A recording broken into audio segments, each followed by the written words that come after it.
Assalamualaikum warahmatullahi wabarakatuh. Perkenalkan, nama saya Desi Hikmatul Siami, NIM 52134180004. Nah, di sini saya akan menjelaskan tentang apa itu olefin. Assalamualaikum warahmatullahi wabarakatuh. Perkenalkan, nama saya Asroful An'am dengan NIM 52134180068. Di sini saya akan menjelaskan tentang etilen. Assalamualaikum warahmatullahi wabarakatuh. Perkenalkan, nama saya Naila Khairina, NIM 52134180018. Di sini saya akan melanjutkan pembahasan mengenai produk hilir yang dihasilkan melalui jalur olefin. Di sini saya akan menjelaskan mengenai produk yang dihasilkan dari polipropilin. Perkenalkan, nama saya Tasya, NIM 59. Perkenalkan, nama saya Surya Gemilang, NIM 27.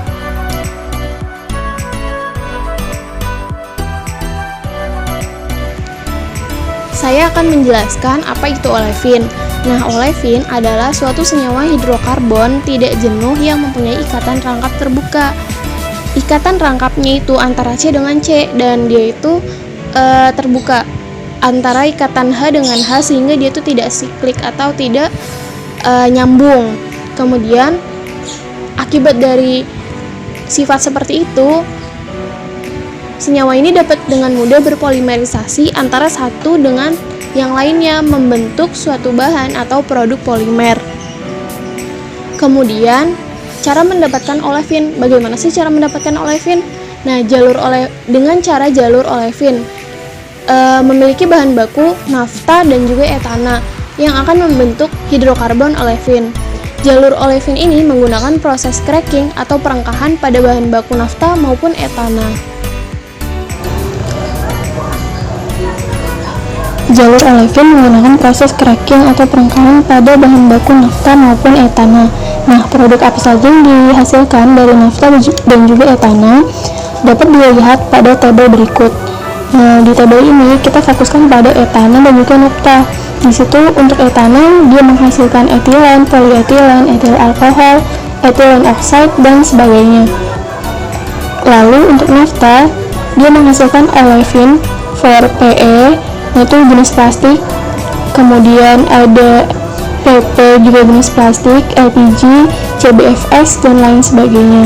Nah, produk hasil etana dan nafta ini akan dibahas di slide selanjutnya.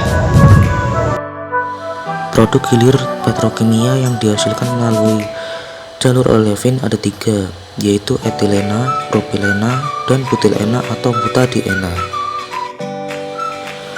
Etena atau etilen adalah senyawa kimia yang memiliki rumus C2H4 yang memiliki sifat-sifat yaitu olefin paling ringan, tidak berwarna, tidak berbau, dan mudah terbakar.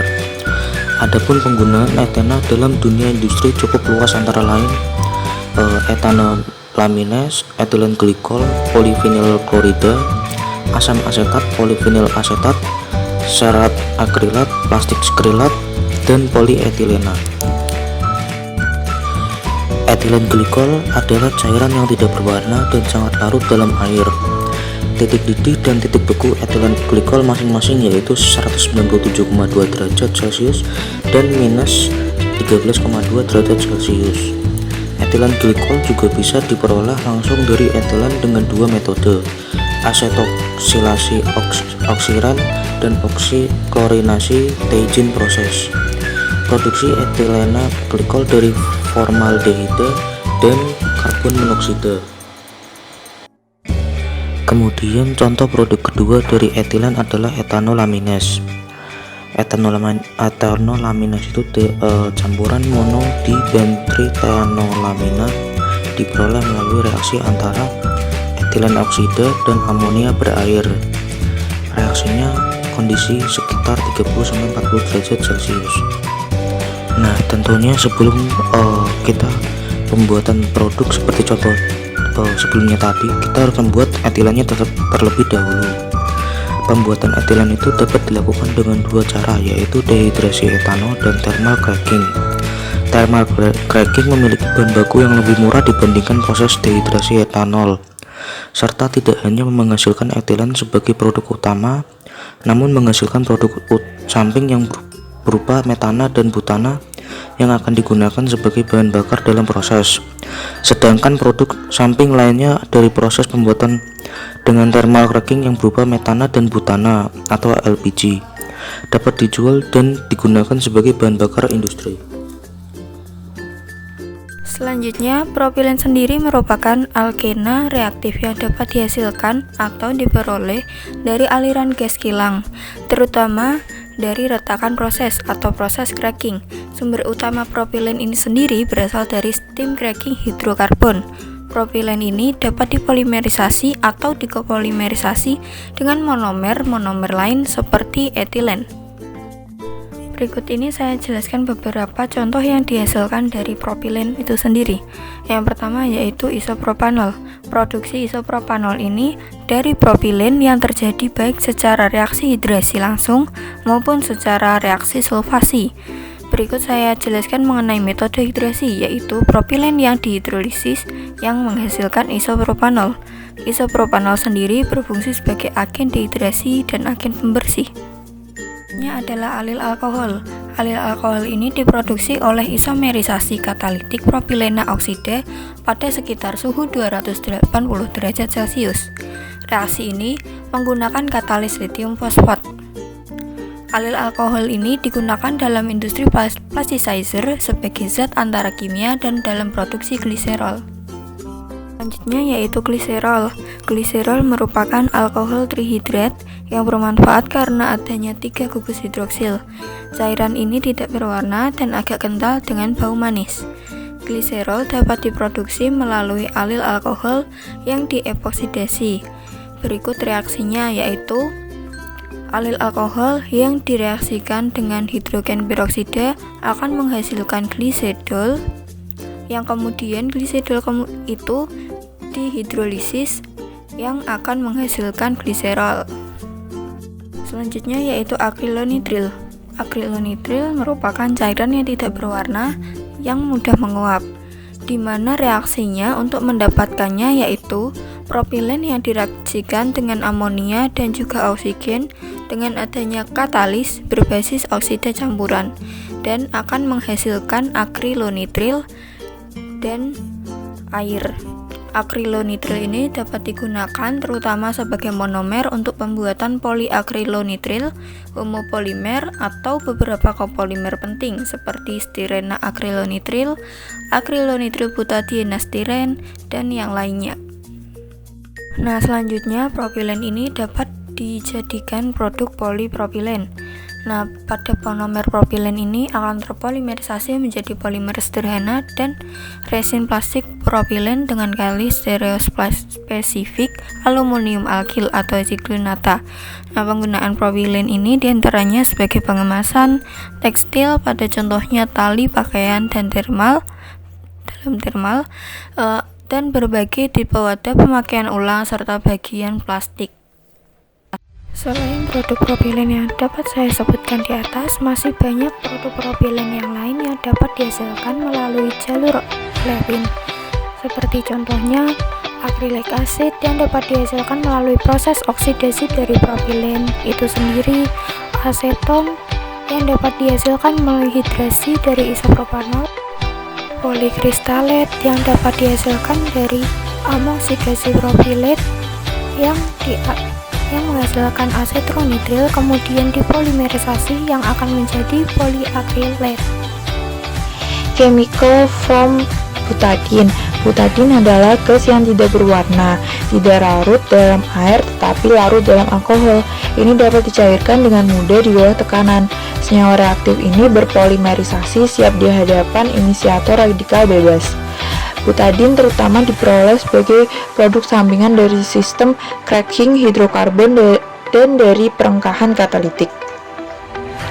Adiponitril, cairan tidak berwarna, sedikit larut dalam air tetapi larut dalam alkohol. Penggunaan utama adiponitril adalah untuk membuat nilon 6,6. Nah, adiponitril ini dapat juga diproduksi oleh elektrodimerisasi akrilonitril atau dengan reaksi amonia dengan asam adipat diikuti oleh reaksi dehidrasi 2 langkah. Selanjutnya ada heksametilendiamin. Nah, ini adalah padatan tidak berwarna larut dalam air dan alkohol. Ini monomer kedua yang digunakan untuk memproduksi nilon 6,6 dengan asam adipat atau esternya. Rute utama untuk produksi heksametilen diamin adalah hidrogenasi fase cair dari adiponitrilin tadi. Adipic acid, asam adipat dapat diproduksi oleh karbonilasi katalitik fase cair dari butadin. Kalian bisa lihat di gambar ini ada proses terjadinya adipic acid. Selanjutnya ada butanidol. Kalian bisa lihat di gambar ini proses butanidol ini. Nah, langkah pertama adalah penambahan fase cair asam asetat ke butadin. Reaksi asetoksilasi terjadi sekitar 80 derajat Celcius dan 27 atmosfer lebih dari sistem katalis PDTE. Reaksi mendukung penambahan 1,4 produk atau 1,4 diaksetosi 2-buten. Hidrogenasi diaksetobuten di 80 derajat Celcius dan 60 atmosfer di atas katalis Ni atau Zn menghasilkan 1,4 diasektosibuten. Senyawa yang terakhir dihidrolisis menjadi 1,4 butanidol dan asam asetat. Asam asetat kemudian diperoleh kembali dan didaur ulang.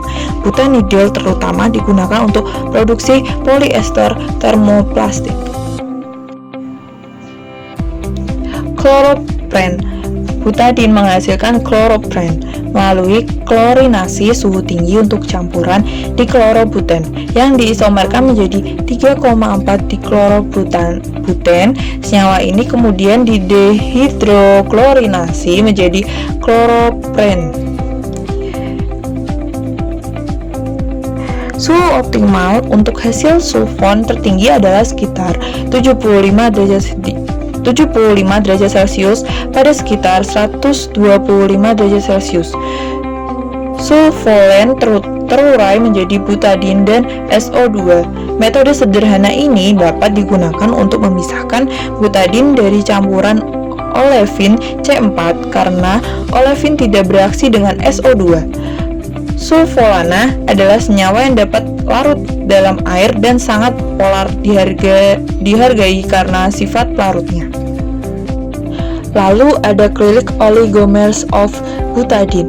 Butadin dapat dioligomerisasi menjadi diena dan triena siklik menggunakan kompleks logam transisi tertentu. Seperti contoh di bawah ini. Berikut ini kalian bisa lihat di gambar, ini adalah contoh produk dari butilena atau butadin. Selanjutnya, di sini akan menjelaskan isoprena. Isoprena atau biasa disebut 2-metil 1,3 butadiena. Isoprena adalah senyawa organik yang umum dengan rumus C5H8 dalam bentuk murni, itu adalah cairan yang mudah menguap dan tidak berwarna.